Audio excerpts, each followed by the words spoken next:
เชียขึ้นจากสนามบินขอนแก่นถึงดอนเมือง Airbus A321neo ยังมี A321neoสติ๊กเกอร์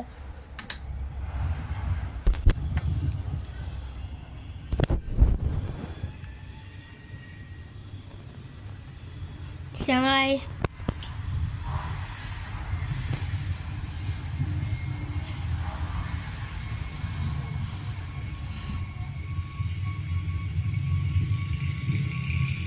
ขึ้นไปแล้วนะไทยแอร์เอเชีย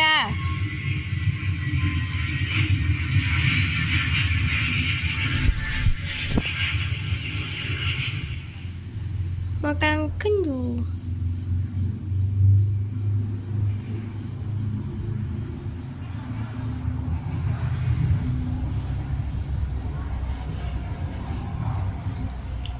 เพิ่มอีกครับ